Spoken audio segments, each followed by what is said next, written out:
प्रिय विद्यार्थियों, बहुत बहुत स्वागत है नवसृजन एकेडमी में आप सबों का। आज की इस वीडियो में हम चर्चा करेंगे दो चर वाले रैखिक समीकरण युग्म पर आधारित व्यवहारिक प्रश्न, जिसके अंतर्गत भाषाई समस्या दिए जाते हैं और आपको उन समस्याओं का हल करना होता है।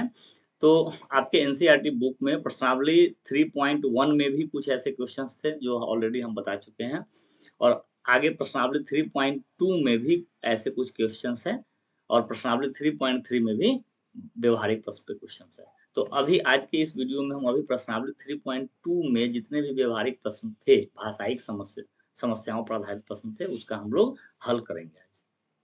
तो चलिए इस वीडियो पे बने रहिए, और अगर आप इस चैनल पे नए हैं तो चैनल को प्लीज सब्सक्राइब करिए और लाइक और शेयर भी करिए, ताकि आपका जो दोस्त हो, आपके जो साथ में पढ़ने वाले हो, उनको भी इसका लाभ मिल सके। तो ये रहा प्रश्नावली 3.2। इसमें जो क्वेश्चन नंबर 1 था, जिसको प्रतिस्थापन विधि से हल करना था, ये ऑलरेडी करा दिया गया है पिछले वीडियो में, आप वहां से जाकर देख सकते हैं। आगे हम चलते हैं, 2 नंबर क्वेश्चन को भी हम सॉल्व करेंगे, और 3 नंबर में जो है मुख्यतः व्यवहारिक प्रश्न है, तो इस पे भी विशेष रूप से चर्चा की जाएगी। और अभी हम 2 नंबर क्वेश्चन को पहले हल कर लेते हैं, फिर उसमें चलते हैं। तो आपका 2 नंबर जो क्वेश्चन है,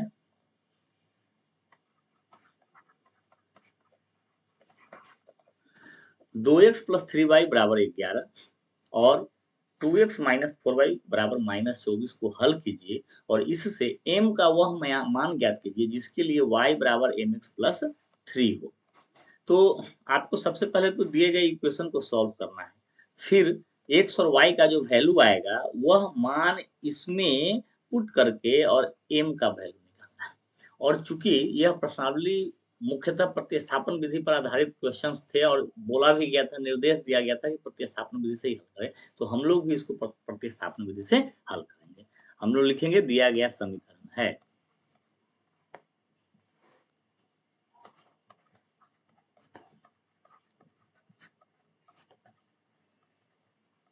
क्या है,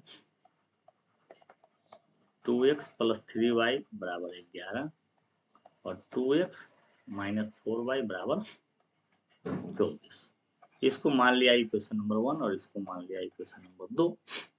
अब हम लोग को प्रतिस्थापन विधि से हल करना है। तो प्रतिस्थापन विधि में क्या करते हैं हम लोग, किसी भी एक समीकरण से एक चर का मान निकालते हैं और उस चर के मान को दूसरे समीकरण में डालते हैं।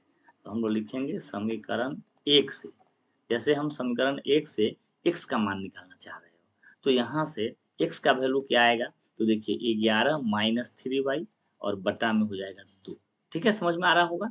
पहले ये 2x को हमने रखा और 3y को इधर भेज दिया, तो 11 माइनस 3y, और ये 2 गुना में था तो यहाँ पे भागा में आ गया। तो अब हम लोग क्या करेंगे, लिखेंगे x का यह मान इक्वेशन 2 में रखने पर, लिखेंगे यह मान समीकरण 2 में रखने पर,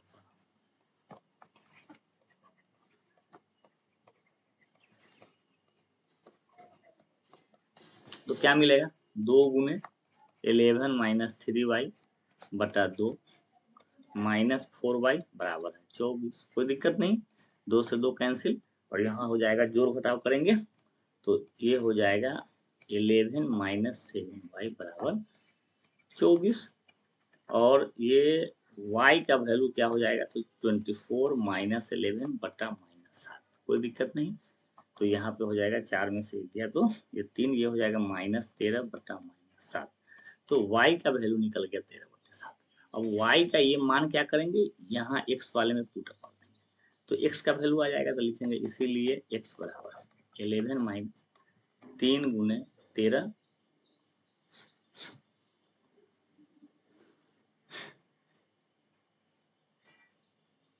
बटा 7, और ये फिर से बटे में 2, तो ये हो जाएगा अपना 11 माइनस 13 39 बटा 7 बटा 2।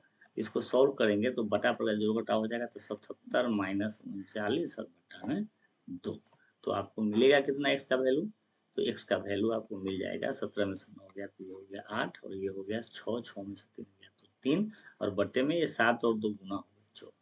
तो इसको सॉल्व कर लेंगे तो ये हो जाएगा 19/7। तो x का वैल्यू हो गया 19/7। तो x और y का वैल्यू हम लोगों ने निकाल लिया सफलतापूर्वक। अब कह रहा है कि y बराबर mx प्लस 3 हो तो m का मान निकालिए। तो लिखेंगे अब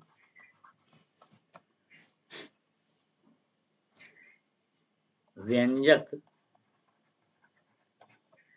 y बराबर mx प्लस 3 से, ठीक है, तो क्या होगा, तो 13/60 बराबर m गुने 19/7 और 3।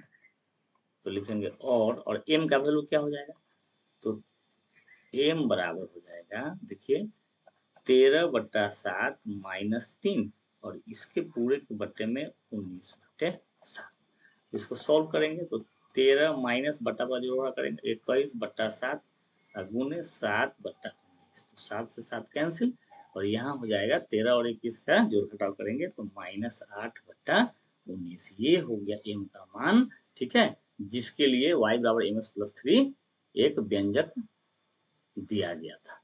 तो हमारा x का वैल्यू 13/7, y का वैल्यू 19/7 और m का वैल्यू 8/19 आ गया। आशा करता हूँ आपको ये क्वेश्चन समझ में आया होगा। हम लोग अब चलते हैं अगले क्वेश्चन पे। तो अब हमारा क्वेश्चन नंबर 3 शुरू होगा, व्यवहारिक प्रश्न।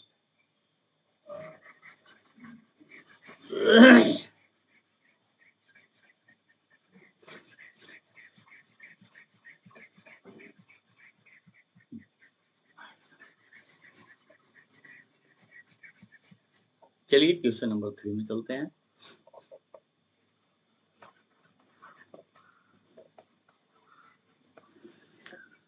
पहला नंबर क्वेश्चन है, दो संख्याओं का अंतर 26 है, एक संख्या दूसरी संख्या के 3 गुनी है, उन्हें ज्ञात कीजिए। आपको मैं पुनः बता दूं कि इस तरह के क्वेश्चन से समीकरण बनाना हम लोग 3.1 में भी सीखे हैं। आज हम पुनः चर्चा करते हैं। जब भी व्यवहारिक प्रश्नों को आप हल करेंगे तो सबसे पहला आप क्या काम करेंगे, सबसे पहला काम करना है अज्ञात राशि को पहचानना। क्या क्या अज्ञात है, कौन दो ऐसी राशियां हैं जो निकालना है, पहले ये पहचानिए कौन कौन ऐसी दो राशियां हैं जिसका मान निकालना है। तो आप देखेंगे यहाँ दो संख्याओं की चर्चा हो रही है और उसी संख्या को ज्ञात करने की बात है। तो हमारा अज्ञात राशि है एक संख्या और दूसरा अज्ञात है दूसरी संख्या, है ना। आप लोग यहाँ एक संख्या को हम लोग पहली संख्या लिखेंगे, ज्यादा अच्छा लगेगा, है ना। यही है अज्ञात। तो जो अज्ञात है उसी के लिए हम दो चौर का प्रयोग करेंगे, है ना। तो लिखेंगे माना कि पहली संख्या x है और दूसरी संख्या तथा दूसरी संख्या y है। बस जो अज्ञात है उसको मान लिया। अब हम लोग संबंध पढ़ेंगे। तो संबंध है कि दो संख्याओं का अंतर 26 है ना, और एक संख्या दूसरी संख्या के 3 गुनी है। इसका मतलब है दो संख्या में एक बड़ी भी है और एक छोटी भी है। तो आप यहाँ ये भी मान सकते हैं कि पहली संख्या x है, दूसरी संख्या y है, तथा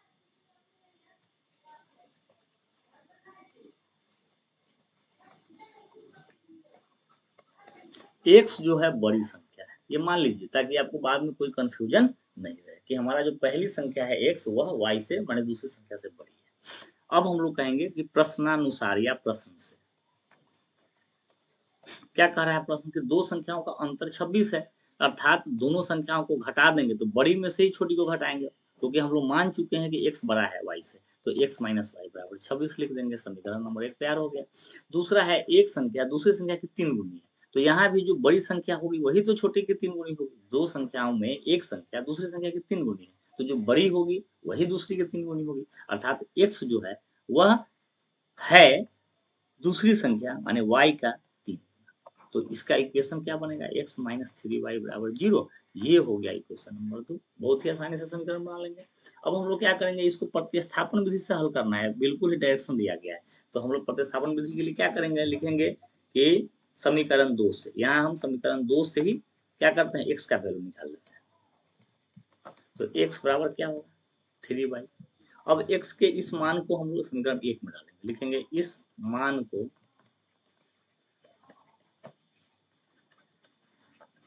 समीकरण 1 में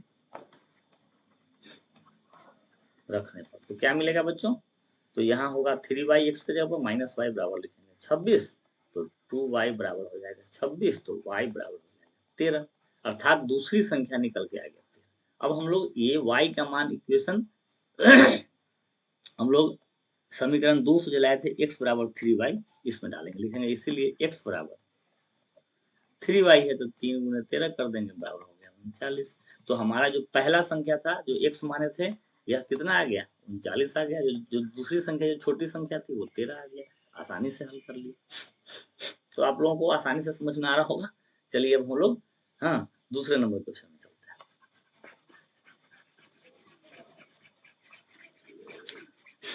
पढ़े सब लोग दूसरे क्वेश्चन को, और क्वेश्चन को निश्चित रूप से 2 बार पढ़े आप।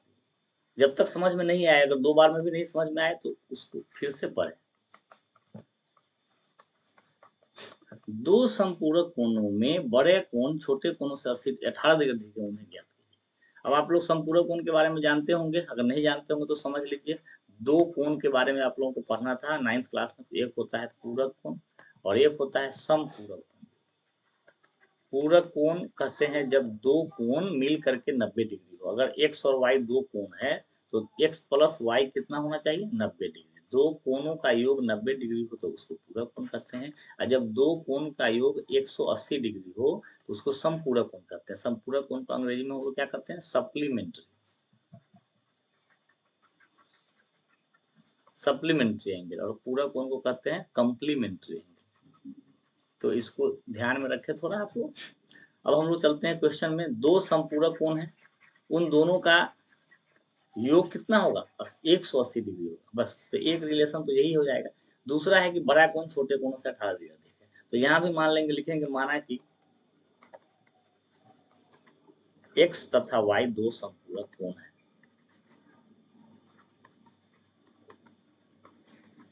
तथा इसमें भी एक बड़ा होगा और एक छोटा होगा। तो लिखेंगे संपूरक कोण है तथा x जो है बड़ा हुआ इससे। आप y बड़ा x भी मान सकते हैं, तो हम लोग यहाँ पे चलिए माना x बड़ा है y से। तो अब लिखेंगे प्रश्न से क्या है प्रश्न में, चूंकि x और y संपूरक कोण है तो हम लोग लिखेंगे x प्लस वाई बराबर 180 डिग्री, समीकरण नंबर 1। तथा दूसरा बात क्या दिया गया है कि बड़ा कोण, तो बड़ा कोण हम किसको माने हैं x को, तो x जो है वो क्या है छोटे कोण से अर्थात y से 18 डिग्री आती है।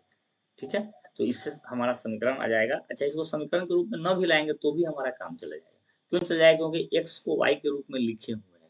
अब यही x का मान हम लोग समीकरण 1 में लिखेंगे। x का यह मान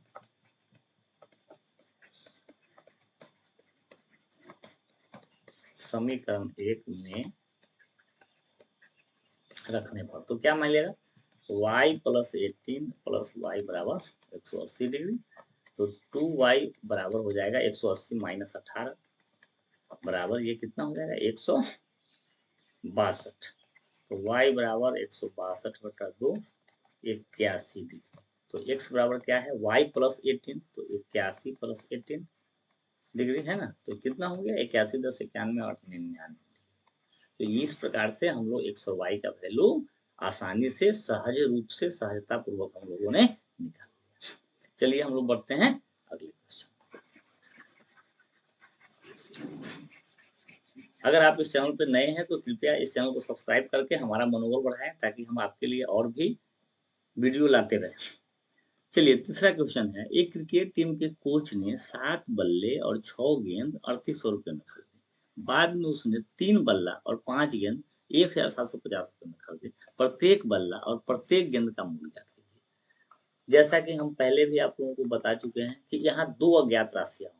तो दो अज्ञात राशि यहाँ पे क्या है, तो बल्ले का मूल्य एक अज्ञात राशि है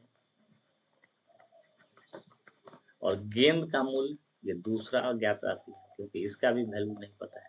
तो अब हम लोग इन्हीं दोनों के लिए दो अचर लिखेंगे। माना कि बल्ले का मूल्य है 100 रुपया, और यहाँ पे जो बल्ले का मूल्य है वो एक बल्ले का मूल्य और एक गेंद का मूल्य है।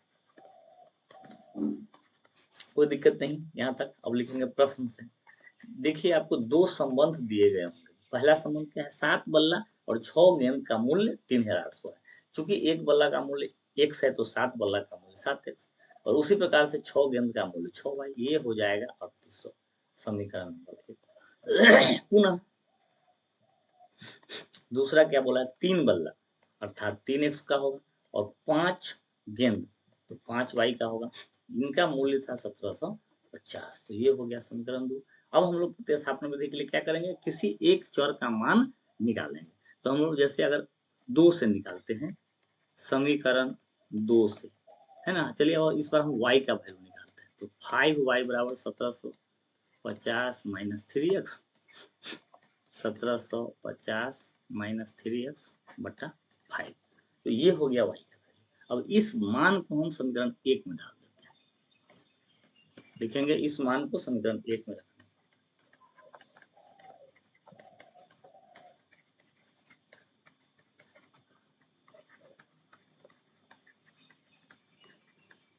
तो क्या मिलेगा, 7x प्लस 6 गुने 1750 माइनस 3x बटा 5 बराबर हो जाएगा 3800।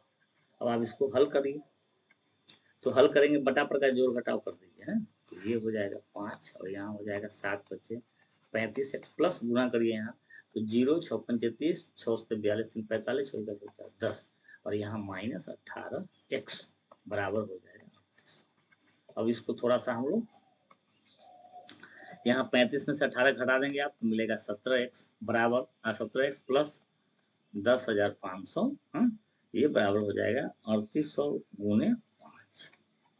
ये कितना हो जाएगा, गुना करेंगे तो 0 0 8 5 40, 5 15 4 19, 19,000 आ गया। तो हम लोग फिर से लिखेंगे 17x बराबर, तो 19,000 माइनस 10,500, ये कितना हो जाएगा, तो आप इसको जोड़ घटा करेंगे तो आ जाएगा 8,500।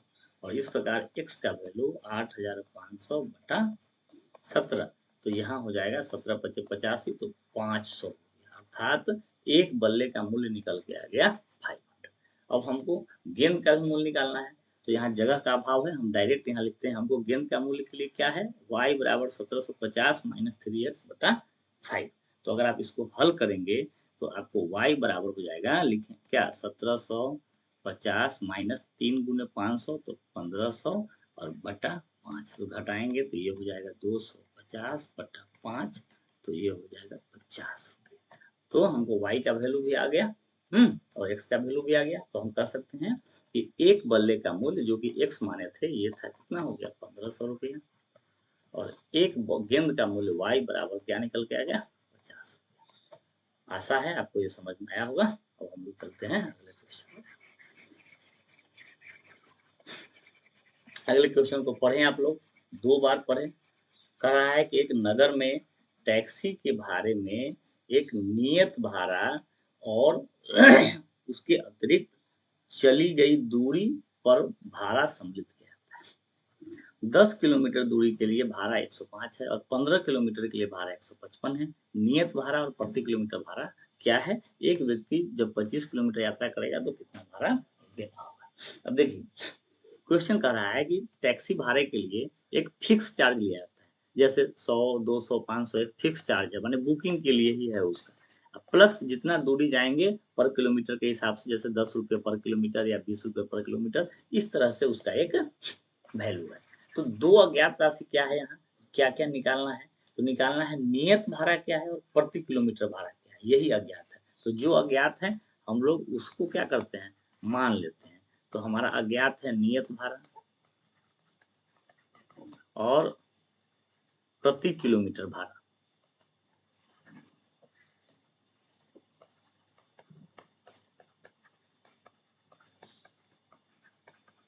यही 2 अज्ञात है, तो लिखेंगे माना कि नियत भाड़ा है 100 रुपया और प्रति किलोमीटर माने 1 किलोमीटर का भाड़ा है y रुपया। तो अब प्रश्न से देखिए, संबंध खोजिए और समीकरण बनाइए।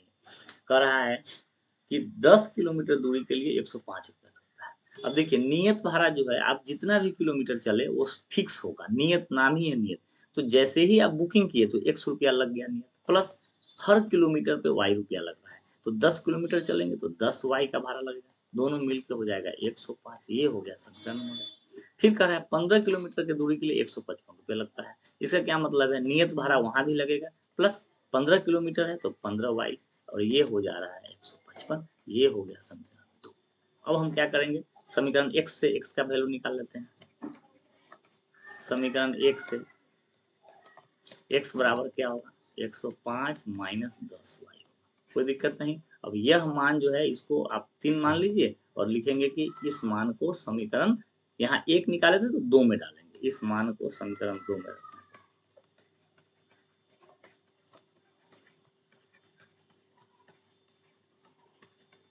तो क्या मिलेगा आपको, x के जगह पर 105 माइनस 10y प्लस 15y बराबर 155। और इसको आप जोड़ घटाव करेंगे तो 105 प्लस 5y बराबर 155। तो y बराबर क्या हो जाएगा बंधु, तो 155 माइनस 105 और बटा 5, तो ये हो जाएगा 50/5 मतलब 10। अर्थात हमारा फिक्स्ड भाड़ा प्रति किलोमीटर भाड़ा है 10। अब ये मान आप समीकरण 3 में डाल दीजिए तो लिखेंगे x बराबर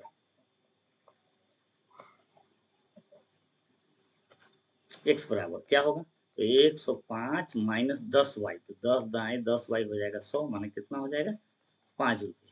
कहने का मतलब नियत भाड़ा जो है x ये है 5 रुपया और प्रति किलोमीटर भाड़ा जो है वो है 10 रुपया। ठीक है। अब आप कह रहा है कि किसी व्यक्ति को 25 किलोमीटर यात्रा करना है तो उसको कितना रुपया देना होगा, तो उसको कितना देना पड़ेगा, तो x तो लगेगा ही, लिखेंगे 25 किलोमीटर के लिए भाड़ा या 25 किलोमीटर का भाड़ा क्या होगा, तो फिक्स भाड़ा तो उसको लगेगा ही लगेगा। हाँ, और फिर क्या होगा, फिक्स भाड़ा 5 रुपये और 10 रुपये किलोमीटर के हिसाब से 25 किलोमीटर का 250 रुपया, तो कितना देना होगा, 255 रुपया उसको देना होगा। ठीक है। अब हम लोग चलते हैं अगले क्वेश्चन में, क्वेश्चन नंबर 5 में चलते हैं। क्वेश्चन नंबर 5 हमारा है कि एक भिन्न के अंश और हर दोनों में अगर 2 जोड़ देते हैं तो वो 9/11 हो जाता है। यदि अंश और हर दोनों में 3 जोड़ देते हैं तो 5/6 हो जाता है। तो भिन्न ज्ञात कीजिए। अब यहाँ पे 2 अज्ञात राशि क्या है, पहले ये आप सोचिए। तो यहाँ पे चर्चा किस बात की हो रही है, भिन्न की हो रही है। तो भिन्न जो है वो कैसे बनता है, तो भिन्न बनता है अंश और हर से, अर्थात 2 राशि यहाँ भी है। भिन्न की बात जैसे ही होगी तो 2 अज्ञात राशि ऑलरेडी हो जाएगा। तो यहाँ अज्ञात राशि क्या है, अंश है और हर है, यही दोनों अज्ञात है। तो लिखेंगे माना कि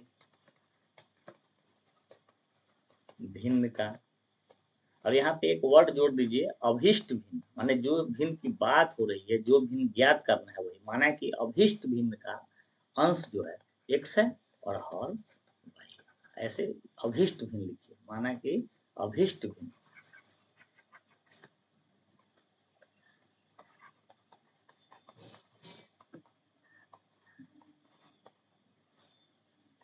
अभिष्ट भिन्न का अंश x है और हर y। तो अब संबंध क्या दिया हुआ है, तो लिखेंगे प्रश्न से क्या संबंध है कि भिन्न के अंश और हर दोनों में जो 2 जोड़ देते हैं। अच्छा, तो यहाँ पे एक चीज और लिखेंगे, इसीलिए भिन्न बराबर x/y। अब अंश और हर दोनों में 2 जोड़ दिए तो क्या मिलता है, 9/11। तिरछा गुना कर लीजिए, 11x प्लस 22 बराबर 9y प्लस 18। तो इसको थोड़ा सा सॉल्व कर लीजिए, 11x minus 9y equal to -4, ये हो गया इक्वेशन नंबर 1। दूसरा कहता है कि अंश और हर दोनों में 3 जोड़ दे, अर्थात लिखेंगे पुनः दूसरा संबंध क्या है कि x और y था, दोनों में 3 जोड़ देते हैं तो वो हो जाता है 5/6। फिर से तिरछा गुना कर लेंगे, 6x प्लस 18 बराबर 5y प्लस 15। तो इस प्रकार से हम लोगों को मिलेगा समीकरण 6x minus 5y equal to -3। ये हो गया इक्वेशन 2। तो आपको 2 इक्वेशन पता चल गया है। अब हम लोग को क्या करना है, सिंपल जो तरीका हम लोग पहले अपनाते थे, क्या, किसी एक समीकरण से x का मान निकालना है और उसको दूसरे समीकरण में डाल देना है। इस प्रकार से आपको x और y का वैल्यू निकालना है और भिन्न ज्ञात करना है। तो भिन्न बराबर x/y कर देंगे, जो x का वैल्यू आएगा y का वैल्यू आएगा, वही हम लोग बटा में ऊपर और नीचे लिख देंगे, x y भिन्न निकल जाएगा। तो आप इसके बाद जो है इसको सॉल्व कर सकते हैं। तो हम आगे बढ़ते हैं। अगर आपको सॉल्व नहीं होता है तो आप बिल्कुल ही कमेंट करें, और अगर होता है फिर भी आप कमेंट करें। आगे हम लोग चलते हैं 3 के छठे नंबर क्वेश्चन।